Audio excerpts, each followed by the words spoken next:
there is not an Ohio State press conference on this Tuesday, but we are going to talk about the Buckeyes anyway. Welcome to The Beat, presented by the Waterworks. It's television's Adam King, looking rested and relaxed for the new year. Mm-hmm. He's definitely not fired up, definitely doesn't have a ton of things on his mind. I bet he actually does. He does have a lot of those things. First things first, all right? Let's just get it out, okay? This has been a debate with Buckeye fans since the dawn of time. You want to argue Michigan win or national title? We talked about this 5 different times this year. Well, how do you feel now, everybody? That's my first question. How do you feel? Do you feel great? You got gold pants? Congratulations. Everybody else is playing for a national title. But, you beat Michigan. So did 3 other teams. I saw a tweet, and I don't know who it was from, but it said, Ohio State has played out the wildest would you rather over the last 2 years. And it's over. That argument is done. Yes, you want to win against Michigan, but you want to win a national title 10,000 times more. And it's awful. This is just the worst week. It's awful. It is. All right. And I'm Austin Ward, and Happy New Year. I think there is merit to that conversation. Merit? No, I mean that we can have the conversation about it because not every person in America wanted to trade gold pants for a national championship. There were some that did. I think as we move forward, and we are now 6 days removed from the loss in the Cotton Bowl, and obviously not an ending that anybody is okay with because Ohio State had the pieces to win a national championship. I wonder if there will be at some point an ability to appreciate for everything that happened in the first 12 games, including a win in the rivalry, which is significant. Not something that I think anyone would trade for another championship ring, Big Ten or CFP. But I'm trying to put my mind back in the June, July, August mentality time frame and thinking, well, if you got through 12-0 and you won in the Big House, things must have been pretty good for this year based on everything you lost. That's maybe not today, Adam, I know. No, let me, you're exactly right. Let's start off with one caveat here. You cannot win a national title every year. Nobody wants to hear that. And I know that's not, nobody wants a warm blanket right now. Everybody's annoyed and confused. But that doesn't mean that this season was a bust. They did beat Michigan. They did go 12-0, which we were handing out rings for 12-0 10 years ago or whatever that was. 13. I think Central Florida would raise a banner. Yeah, raise a banner. That is not the standard at Ohio State, but you still have to say, hey, you had an undefeated regular season. That's always an impressive thing to do. But there it is. Boy, I didn't get to join you on the Notebook post game. I had no voice. Actually, for those of you that don't know, I lost my voice a week ago today on Talkin' Tuesday. I gave it my all on that Talkin' Tuesday, and then it was gone. Thank goodness that I had my dad's car to drive you to urgent care. He drove me to urgent care. So We're a team. We're a team. We are. But with all that said, I felt like this is not going to sound great, the best possible way for Ohio State to not win a national title this year. Okay. And here's why. If Ohio State had gone on to the Fiesta Bowl and lost to Ole Miss, and mind you, this Ole Miss offense looks pretty amazing. It's good. If they'd gone on and lost Ole Miss, or you go to the national title and you lose to Oregon or Indiana, you would have said, dang it, that stinks. What a great year. We should have won the national title. This hurts. The way they lost this year has a major, what feels like, not an overhaul, but a major, the word is escaping my mind, but it's like a major evaluation of every department at this point. Self-evaluation. Yes. It makes you go, what in the world just happened? I don't think a loss in the Fiesta Bowl does that. I don't think a loss in the national title does that. I think it's frustrating, but I think everybody says, hey, we'll see you guys for winter practice. That stinks. This allows for a world where you say, how did we end up with Ohio State being outmanned on both sides of the ball on that defensive line and offensive line for at least the first half of that game? How did we end up in a world where this offense, it looks, I don't even know how to describe it. It feels so much like if the play doesn't work, you're done.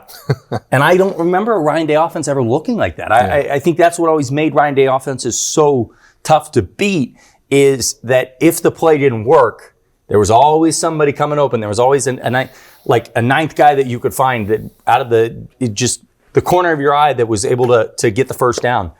And I think it allows for what I hope is coming this offseason, and I don't know that it will, but not an offensive reset, because it'll always be the Ohio State offense, it'll always be the Ryan Day offense, but somebody to come in and say, let's do a full redo of this. I will take the bare bones of this house. Yeah. And I'm going to build my own offense that takes everything you have here and makes it successful. Do you think that that's where we are right now with I think it's a reboot. Yes, a reboot. Because if you think back to the scenario that brought Ryan Day to Ohio State, it was a college football playoff game where the offense was non-existent.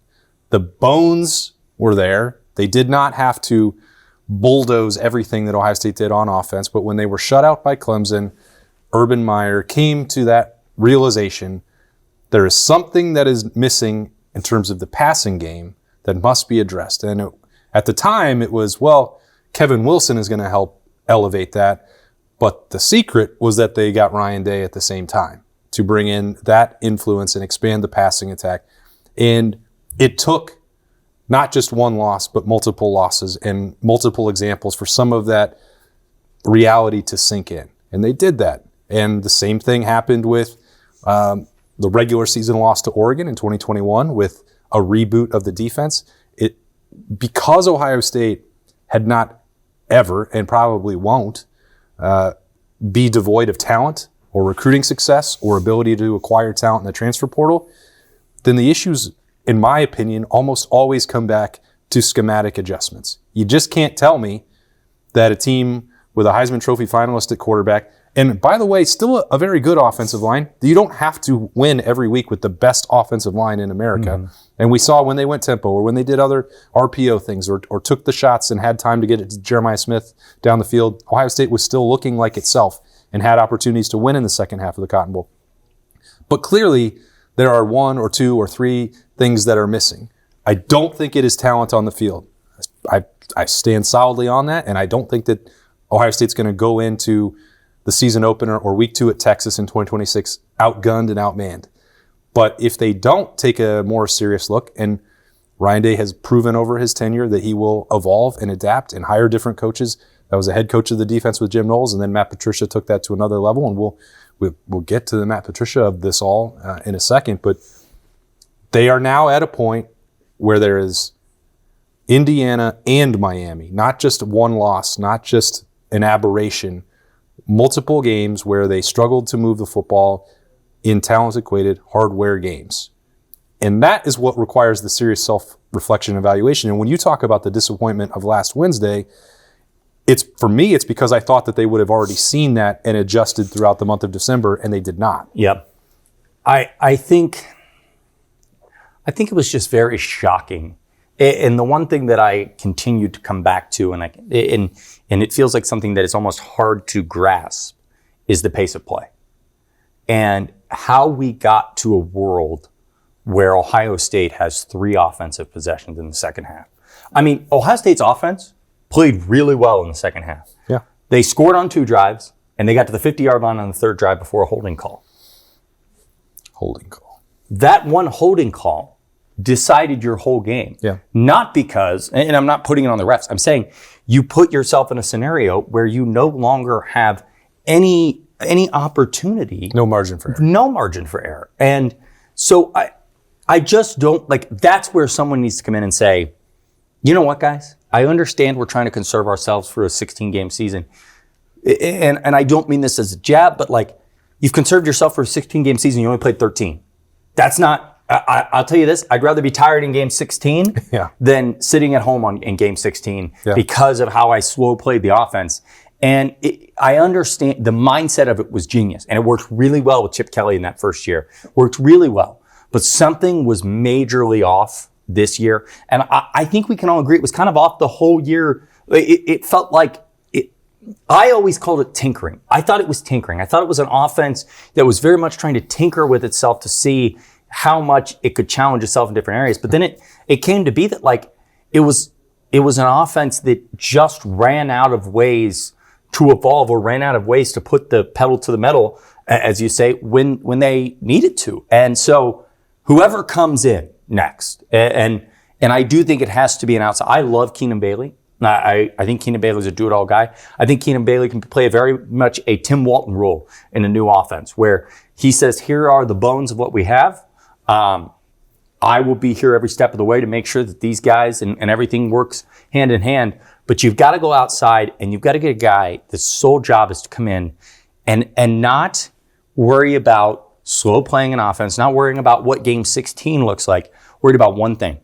And I don't know how we lost sight of that this year when it came to the offense of Ohio State. And I'll admit I lost sight of it because I just thought they were so in depth with everything. The goal should be every time an offense steps on the field to score a touchdown. That's it. And it felt like this year we were like, well, they're tinkering with this, they're trying that. Okay, that didn't work. Now they're going to try. Like at the end of the day, ding. The goal is you step on the field, you score a touchdown. And if you're doing anything other than that, if that is the mindset, and I don't think that it was the mindset, but I do think that the slow playing inhibited the ability to score touchdowns, they have to get rid of that for the coming future.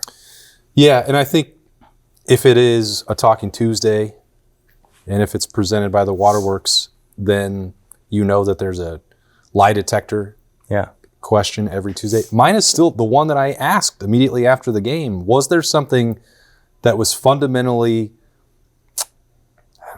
broken is not the word. Was there something about the way that this offense was constructed, either the on-field personnel or the off-field coaching staff, that prevented Ryan Day from fully investing in going up tempo or altering gears or pushing the gas pedal, to use that terminology that we've talked about now for 2.5 months? Because he didn't answer it with truth serum or a lie detector on last Wednesday night. In fact, he didn't really answer it at all, other than that they used some tempo in the second half and it worked. I'm like, oh, well, I wonder why that didn't exist in any other scenario. There could be reasonable explanations for that. A preference from the coaching staff is one that we've talked about. Saving reps for the end of the season.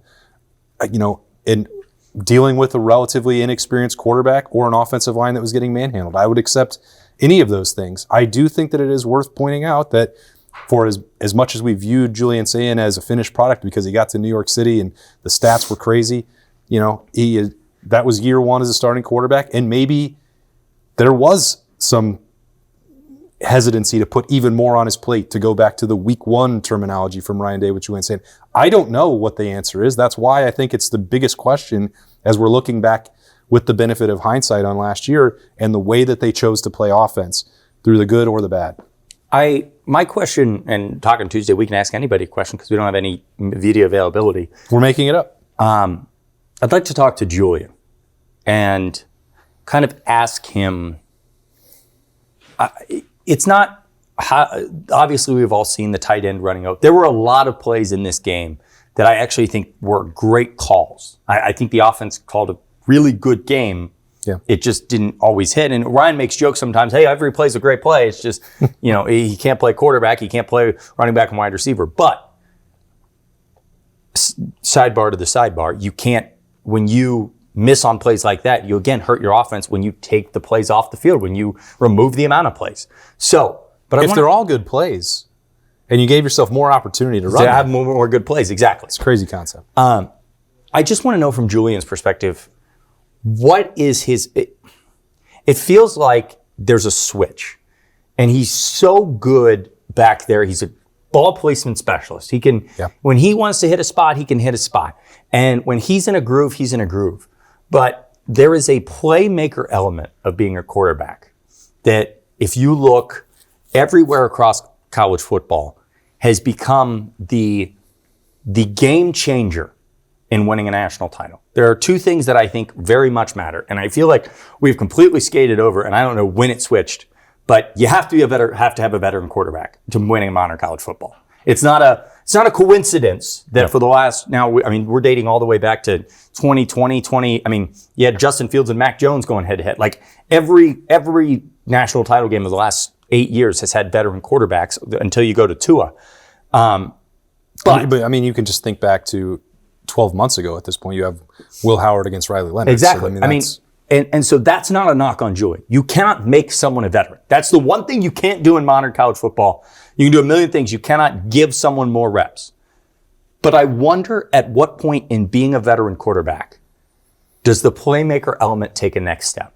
And maybe that is something, it's a switch. Maybe it's something where when you're back there, there's a play call. And Julian obviously can see the play that's called. But at some point, you have to take that next step where it very much, the craziest Buckeye example of this is take C.J. Stroud against, his redshirt freshman season and take C.J. Stroud in the Peach Bowl. C.J. Stroud was a playmaker in the Peach Bowl. He was doing whatever he could to keep that defense off balance. And he had to grow to that. So then as a coach, and this is for Julian and Ryan Day, it's a long question. It's probably a 6-minute question at this point. That's fine. They've wrapped up the presser. It's a podcast question. It's a podcast question. How do you develop your playmaking ability? Because you're not doing it in practice. You can't do it in practice because you can't be touched in practice. It's not real. Right. So how do you take that step from, here's the play call, I'm going to make the play that needs to be made, to here's the play call, I am going to elevate this play when it breaks down. Because the offensive line very much struggled. We all know that. But that was what felt like a Will Howard may have made a couple more plays even with that offensive line.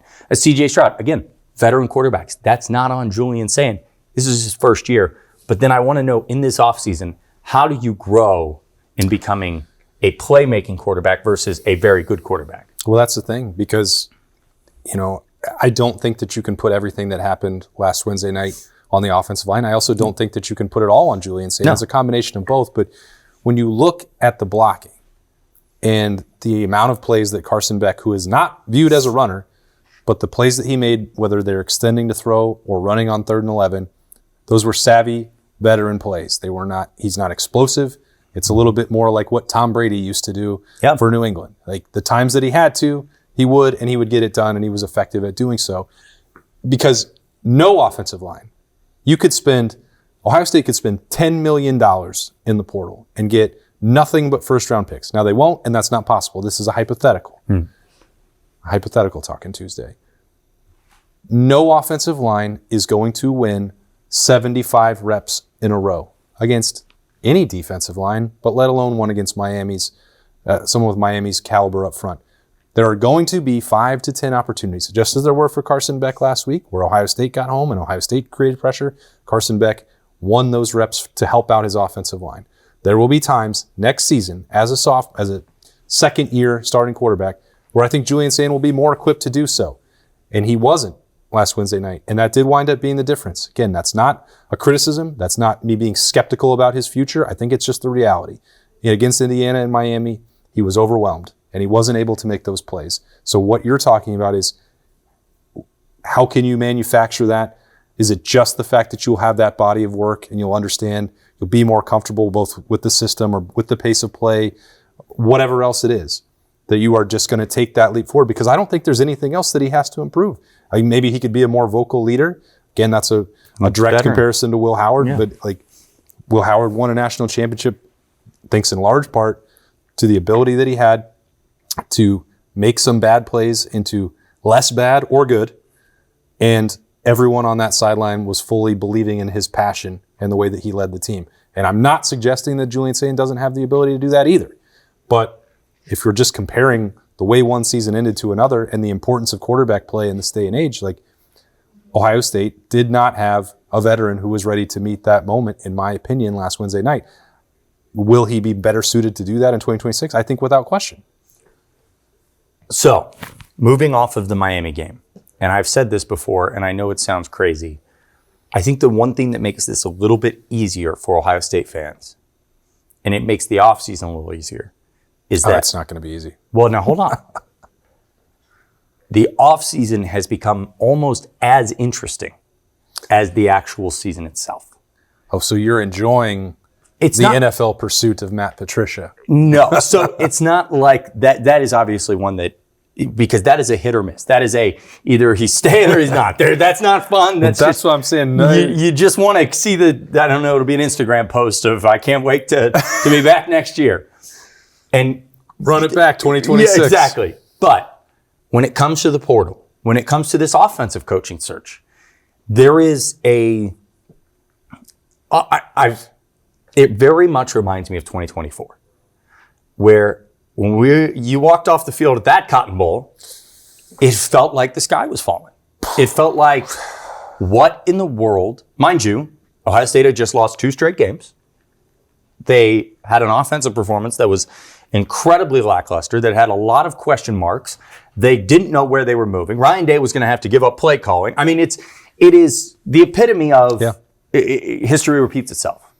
And I think I don't like to tell people to calm down, but I think that everybody would just take a deep breath. You can tell me to calm down. I'll tell you to calm down. Yeah. The portal works in weird ways. Okay. It does, yeah. Until you see a guy that is 100% a known starter for next year enter the portal, you're fine. And Ohio State, in all this time, has never had that happen. I understand Mylan Graham's a great player. Mylan Graham was not going to be a starter next year. He was not. Mylan Graham, has maybe wide receiver 1 talent somewhere else. He didn't want to play wide receiver 3-4. Mm-hmm. That's fine. Until you see someone who is a starter on the field, if Bo Jackson enters the portal, sound an alarm. Wait a minute. This is the thing that you're telling me to relax about when you're throwing this non? Whoa. Hold on. Calm down. Here's what I'm saying. The portal is a long process played out in the course of like 8 days. Yeah. And first day, Chaz Coleman's coming.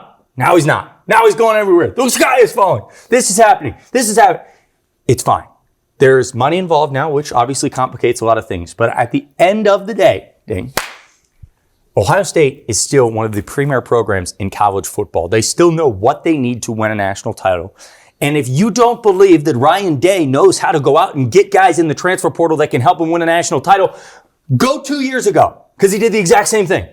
Okay, and this is gonna be crazy. Uh-oh. But I remember sitting in a Sheetz parking lot when Caleb Downs announced he was coming, and Buckeye Nation, you would have thought you won a national title, because a week ago everyone said, he's not coming here, he's going to Georgia, we can't win anything, this is awful. And then he won a national, or then he committed and helped Ohio State win a national title. He did do that. It's a lot of dust right now. Uh-huh. You got to get through the dust. But once we're through the dust, I think you're going to see an Ohio State roster that very much gets people excited. I think you're going to see an Ohio State hire at offensive coordinator that gets people very, very excited. And I think it's going to have a very similar 2024 feel when you walk in the Woody. Matt Patricia, please don't leave. And you walk in the Woody and look around and think, wow, this feels like a program that is taking on an NFL mindset to try to go win a national title. It's not promoting from within. It's not, okay, this guy's here, so you're the next man up. It's making sure that everything is shored up at the right positions to make sure your team is the best in the country. Just because a 5-star wide receiver goes to Indiana does not mean that Curt Cignetti is doing something right and Ohio State is doing something wrong. Okay? There's a million wide receivers in the country. Ohio State is going after wide receivers in the portal. They don't even really need them. They need them for depth pieces. Chris Henry, Jeremiah Smith, and Brandon Anderson are going to be your starting wide receivers next year. So making bold peas on January 6th? Is that today? Yeah. Okay. Wait, yeah. And I don't know what day it is. Yeah, I've lost track of time. But everybody's just, goodness gracious. I love the Twitter. You tell me to get off the Twitter. You would think the sky is falling. You would think the world is ending. Ryan Day is not even a full year removed from winning a national title. We're not even a full year removed. We're not even a full year removed from him beating Texas. And people have lost their mind. Twice. Everybody just take a deep breath.